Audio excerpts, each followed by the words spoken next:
BDF beef BDF എന്ന് എപ്പം കേൾക്കും. പക്ഷെ ഇത്ര സിമ്പിളാണ് ഉണ്ടാക്കി തുടങ്ങിയവരല്ലേ തിരിഞ്ഞേ.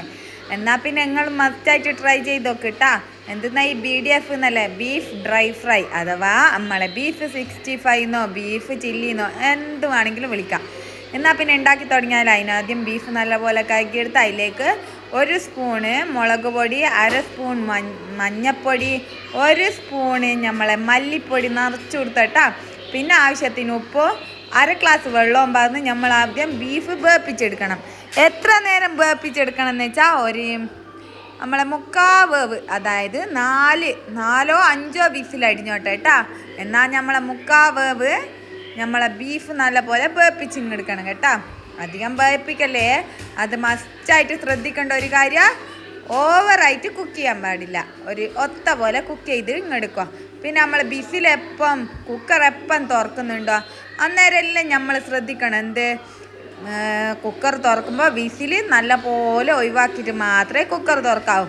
എന്നാൽ നമ്മളെ ബീഫ് 3/4 വേവ് ആയിട്ട് വന്നിട്ടുണ്ട്, നല്ല അടിപൊളിയായിട്ട് വെന്ത് വന്നു കേട്ടാ. ഇതിനെ നമ്മൾ എന്തിനാ പാത്രത്തിലേക്ക് മാറ്റുന്നതെന്നല്ലേ, ഇത് ചെറിയ ചെറിയ പീസസ് ആക്കിയിട്ട് നമ്മൾ മുറിച്ചെടുക്കണം. അല്ല, നിങ്ങൾ ലൈക്കും സബ്സ്ക്രൈബും ചെയ്തിട്ടില്ല. വീഡിയോ ഇഷ്ടപ്പെട്ടാൽ മസ്റ്റായിട്ട് സബ്സ്ക്രൈബ് ചെയ്യട്ടാ, ലൈക്കും ചെയ്യോ. എന്നാൽ പിന്നെ നമുക്ക് ചെറുങ്ങനെ ബീഫ് മുറിച്ചിങ്ങെടുത്താലോ, നല്ലപോലെ മുറിച്ചിങ്ങെടുക്കോ. അതായത് പിന്നെ നമുക്ക് മാണ്ടിയത് എന്തെന്നാന്നല്ലേ, 1 മുട്ട, പിന്നെ ചില്ലി ഫ്ലെക്സ് എന്ന് വെച്ചാൽ ഞങ്ങൾ ഭയങ്കര സംഭവമാണെന്നൊന്നും വിചാരിക്കട്ടെ. നമ്മളെ ഉണക്കമുളകില്ലേ, അത് വേഗം കൊണ്ടുപോയിട്ട് നമ്മൾ മിക്സിയിലിട്ടിട്ട് കൃഷ്ണാക്കി ഇങ്ങെടുത്തോ. അത് 2.5 സ്പൂൺ എടുത്തോ കേട്ടോ. എരിവിനനുസരിച്ച് നിങ്ങൾക്ക് കൂട്ടുകയും ചെയ്യാം കുറയ്ക്കുകയും ചെയ്യാം. പിന്നെ നമുക്ക് വേണ്ടിയത് കോൺഫ്ലവർ, ഇഞ്ചി വെളുത്തുള്ളി പേസ്റ്റ്, പിന്നെ സോയാ സോസും വെളിച്ചെണ്ണയും, പിന്നെ നമ്മളെ കരിയമ്പിൻ്റെ അപ്പവും.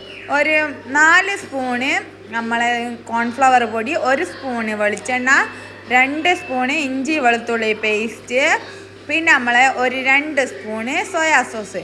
ഇതെല്ലാം ഇട്ടിട്ട് പിന്നെ നമ്മൾ ആവശ്യത്തിന് ഉപ്പും കരിയമ്പിൻ്റെ ചപ്പും ഇട്ട് നല്ലപോലെ മിക്സാക്കി ഇങ്ങെടുക്കണം കേട്ടോ. ഈ സാധനങ്ങളെല്ലാം നല്ലപോലെ മിക്സാക്കി ഇങ്ങെടുക്കണം. എന്തിനാ ഇങ്ങനെ മിക്സാക്കുന്നതെന്നല്ലേ, അതെല്ലാം കൂടി മിക്സായാലേ നമ്മളെ ബീഫിൽ നല്ലപോലെ പിടിച്ച് കിട്ടണ്ടേ. അതൊരു ടേസ്റ്റ് തന്നെ കേട്ടോ, മസ്റ്റായിട്ട് ട്രൈ ചെയ്ത് നോക്കണേ. പിന്നെ നമുക്ക് എന്താണ് എടുക്കുക, ഈ ബീഫ് ചെറുങ്ങനെ മുറിച്ചിട്ട് അതെല്ലാം ഈ മിക്സിയിലേക്കിട്ട് നല്ലപോലെ കുഴച്ചിങ്ങെടുക്കണം. അത് നമ്മളെ വിസ്കൊണ്ടൊന്നും നടക്കില്ല, നമ്മളെ കൈ തന്നെ വേണം നല്ലപോലെ കുഴച്ചെടുക്കുക. പിന്നെ നേരെ ഒരു ചീനച്ചട്ടി വെച്ച് അതിലേക്ക് വെളിച്ചെണ്ണ വാരുക. ഓയിലും വേണം, ഓയിലും വാരാം. നമ്മൾ വെളിച്ചെണ്ണ കേട്ടോ ഉപയോഗിക്കുന്നത്. എന്നിട്ട് നേരെ നമ്മൾ അതെല്ലാം ഇട്ട് നല്ലൊരു ബ്രൗൺ കളർ അല്ല റെഡ് കളർ ആകുന്നവരെ പൊരിച്ചിങ്ങെടുക്കണം കേട്ടോ. ഈ ബീഫെല്ലാം നല്ല ക്രിസ്പി ആയിട്ട് കിട്ടണം. അങ്ങനെ വരുന്നവരെ നമ്മൾ നല്ലപോലെ പൊരിച്ചിങ്ങെടുക്കണം കേട്ടോ. കണ്ട നമ്മളെ ബീഫ് നല്ലോണം പിന്നിവിട്ട് 2 ട്രിപ്പാക്കിയിട്ടിടണേ, നല്ലോണം പൊരിച്ചിങ്ങെടുക്കണം കേട്ടോ. നല്ലപോലെ അപ്പുറം ഇപ്പുറം എല്ലാം നമ്മളെ 3/4 വേപ്പിച്ചിക്കുള്ളൂ. ബാക്കി ഈ എണ്ണയിൽ കിടന്ന് നല്ലോണം വേകണം.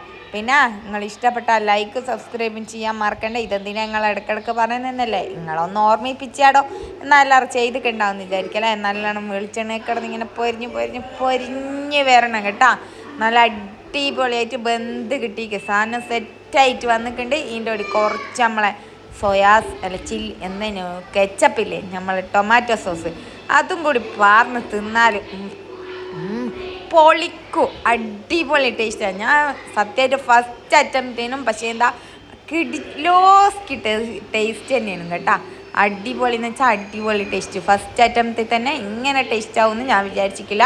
അതുകൊണ്ട് നിങ്ങളോടും കൂടി പറഞ്ഞതേ, നിങ്ങൾക്ക് ബീഫ് കിട്ടിയാൽ മസ്റ്റായിട്ട് ഈ ഒരു റെസിപ്പി ട്രൈ ചെയ്ത് നോക്കണം കേട്ടോ. എന്നാൽ പിന്നെ അടുത്ത വീഡിയോ എല്ലാം നിങ്ങൾ കാണൂലേ, ഇങ്ങനത്തെ പുതിയ വീഡിയോകളായിട്ട് നാളെ പിന്നെയും വരും. മസ്റ്റായിട്ട് നാളെ യൂട്യൂബ് ചാനൽ സബ്സ്ക്രൈബ് ചെയ്യുക. ഫുൾ വീഡിയോ എല്ലാം കാണുക കേട്ടോ. എങ്ങനെയുണ്ട്, അടിപൊളി എന്ന് വെച്ചാൽ അടിപൊളി ടേസ്റ്റ് കേട്ടോ. എല്ലാവരും തിന്നിക്ക്, പള്ള നിറച്ചും തിന്നിക്കേട്ടാ.